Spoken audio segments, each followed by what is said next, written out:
अब आ जाओ पीरियोडिक मैट्रिक्स में। पीरियोडिक मैट्रिक्स किसे बोलते हैं कि a square matrix of order n which satisfy the relation a to the power k plus 1 is equal to a for some positive integer k is a periodic matrix. ठीक है, अब यहाँ पे क्या बोल रहा है कि अगर हमारे पास कोई स्क्वायर मैट्रिक्स ए है और अगर हमें ए को एक पीरियोडिक मैट्रिक्स बोलना है तो वो जो ए मैट्रिक्स किस कंडीशन को सेटिस्फाई करेगा, वो इस कंडीशन को सेटिस्फाई करेगा, ए टू द पावर के प्लस 1 हमेशा ए के इक्वल आएगा। ठीक है, तो ये तो इसका डेफिनेशन हो गया। उसके बाद इसके प्रॉपर्टीज पे आ जाओ। यहाँ पे क्या बोल रहा है कि a to the power k plus 1 is equal to a, then the least value of k for which this holds true is called the period of the matrix A.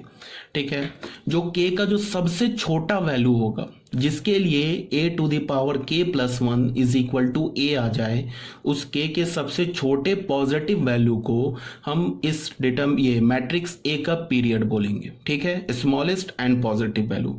Obvious सी बात है k हमारा negative नहीं हो सकता, because matrix की बात चल रही है, पावर कभी निगेटिव नहीं हो सकता।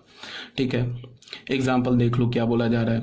Late A is a periodic matrix. A अगर हमारा एक पीरियोडिक मैट्रिक्स है, ठीक है, where its period is 2। Period क्या आ गया, ए का अगर मान लिया हमारे पास ए पीरियोडिक मैट्रिक्स है, उसका पीरियड 2 है, तो अगर पीरियड 2 है तो इससे हमें क्या पता चला कि जो के है, के का वैल्यू 2 है, और फिर हमें क्या पता चला कि के का सबसे छोटा और पॉजिटिव वैल्यू 2 है। ठीक है, तो यहां पे अगर मैं a to the power k plus 1 is equal to a, इसमें अगर मैं k का वैल्यू 2 डालूंगा तो हमें क्या मिलेगा, हमें ये मिलेगा कि a cube is equal to a।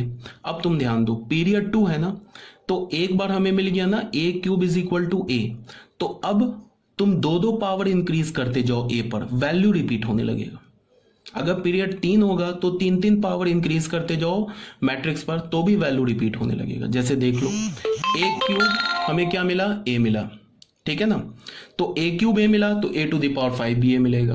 देखो, उसके बाद a टू द पावर 7 तुम कैलकुलेट कर लेना, a टू द पावर 7। चलो मैं करके दिखा देता हूं। मैं क्या बोल रहा हूं, मैं ये बोल रहा हूं कि suppose that a to the power k plus 1 is equal to a।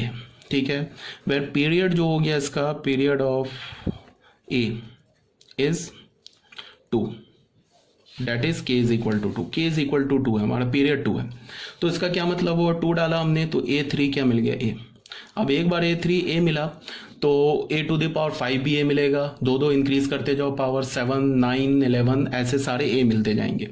देख लो, a to the power 4 calculate करेंगे तो a टू द पावर 4 क्या होगा, a cube into a cube का वैल्यू क्या डालेंगे, a इंटू a, ये a स्क्वायर। ठीक है, ये तो a नहीं मिला हमें। अब a to the power 5 calculate करो, इसे हम क्या लिखोगे, a to the power 4 into a, तो ये क्या हो जाएगा, a to the power 4 is a square into a, ये क्या हो जाएगा, a cube, this is a। देख लो, 5 पावर फिर a आ गया। 6 पावर कैलकुलेट करो, a to the power 6 calculate करो, तो ये क्या हो, a to the power 5 into a to the power 5 is a, तो a into a is a square, ये भी a के इक्वल नहीं आया। फिर 7 कैलकुलेट करो, ये आ जाएगा a के equal, a to the power 6 into a, a to the power 6 is a square into a, ये क्या हो गया, a क्यूब अगेन a। तो यही मैं बोल रहा हूँ कि अगर पीरियड 2 है तो हमें a3 a के इक्वल है, तो a टू द पावर 5 भी a के इक्वल होगा, 7 भी a के इक्वल होगा, एंड सो ऑन। ठीक है, अगर हमारे पास कोई मैट्रिक्स है k plus 1 is equal to a, और मैंने अगर इसका पीरियड बोल दिया, मान लो ऑफ a बोल दिया, मान लो is 5, that is k is equal to 5, अगर मैंने बोल दिया तो यहां से हमें क्या पता चला कि a टू द पावर 5 रखोगे तो 6a मिलेगा। तो फिर हम अगर इस पर 5 पावर इंक्रीज करते हैं तो a टू द पावर 11, ये तो a टू द पावर 6 के भी इक्वल होगा।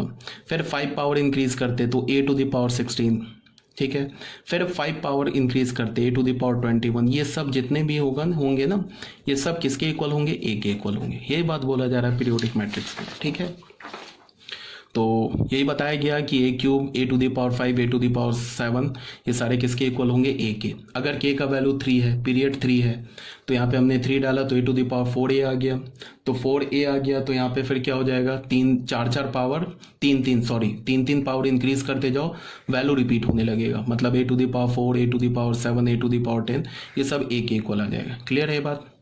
तो ये हमारा क्या हो गया, फर्स्ट प्रॉपर्टी हो गया। ठीक है, अब सेकंड प्रॉपर्टी पे आ जाओ। Null matrix is a periodic matrix. ठीक है, but it's period is not defined. Null matrix जो होता है ना वो एक पीरियोडिक मैट्रिक्स होता है, बट उसका पीरियड डिफाइन नहीं होता है। क्यों नहीं डिफाइंड होता है वो तुम ऐसे समझ लो कि a to the power k plus 1 a आ रहा है, ठीक है, और अगर हमारे पास a जो है वो नल मैट्रिक्स है, तो a नल मैट्रिक्स है तो हमें क्या पता चलेगा कि अगर तुम इसको ऐसे देखो, नल मैट्रिक्स का कोई भी पावर ले लो वो तो नल आएगा। तो अगर मैंने बोला कि इसका पीरियड मान लो k का वैल्यू हमने 2 बोला, तो पीरियड 2 है, तो यहाँ पे क्या होगा a क्यूब a के इक्वल आ जाएगा। ये भी नल है ये भी नल है, तो बराबर ही आएगा, ठीक है। अब अगर मैंने 2 करके इंक्रीज किया तो a5 भी हमारा नल आएगा, a क्यूब भी नल है, a7 भी नल है, ये सब किसके इक्वल हो जाएगा, नल मैट्रिक्स के इक्वल हो जाएगा। अगर मैंने इसका पीरियड 2 बोला, 2 की जगह अगर मैंने पीरियड 3 बोला तो भी फिर क्या हो जाएगा, 3 बोला तो a टू द पावर 4 नल हो जाएगा, ठीक है। और तुम ऐसे ही बोल सकते हो कि a टू द पावर 3 बोला तो 7 4 ये सब नल हो जाएगा। लेकिन बट इसमें प्रॉब्लम क्या आ रही है कि इसका पीरियड जो है ना वो क्यों नहीं डिफाइंड हो रहा है। k इज इक्वल टू 2 लेने पे भी सेटिस्फाई कर रहा है, 3 लेने पे भी सेटिस्फाई कर रहा है, k का वैल्यू 5 लोगे तो भी सेटिस्फाई करेगा। मतलब एक्चुअली क्या है कि a to the power k plus 1 ये a के इक्वल होता है, ठीक है ना, for all k is greater than equal to 0। अगर तुमने k का वैल्यू यहाँ पे 0 ले लिया तो 0 ले लोगे तो क्या हो जाएगा, a to the power 1 is equal to a, satisfy कर जाएगा। कब, जब a हमारा एक नल मैट्रिक्स होगा। a का वैल्यू k का वैल्यू 2 लोगे तो भी वो सेटिस्फाई कर जाएगा, बिकॉज 2 लोगे तो a cube is equal to a हमारा नल है तो फिर null is equal to null आ जाएगा। तो जो k है ना वो डिफाइन नहीं है, मतलब k का वैल्यू तुम 2 भी ले सकते हो, 3 भी ले सकते हो, 4 भी ले सकते हो, तो मतलब पीरियड डिफाइन नहीं है। पीरियड किसको बोलते हैं, k के लीस्ट वैल्यू को। तो k का जो सबसे छोटा वैल्यू है वो डिफाइन नहीं है, बिकॉज k का वैल्यू 2 लोगे तो भी मैट्रिक्स रिपीट होने लगेगा, 3 लोगे तो भी मैट्रिक्स रिपीट होने लगेगा, 5 लोगे तो भी रिपीट होने लगेगा। तो हम किसको बोलें कि क्या पीरियड है, तो कोई पीरियड नहीं है। बट नल है, सॉरी पीरियोडिक तो है। क्यों पीरियोडिक है, क्योंकि वैल्यू रिपीट कर रहा है। बात समझ रहे हो। तो यहां मैंने क्या बोला कि एनी नल मैट्रिक्स, एनी का मतलब स्क्वायर मैट्रिक्स होना चाहिए, तो any square null matrix is a periodic matrix but it's period is not defined. ये बात भी आप लोगों को क्लियर होनी चाहिए।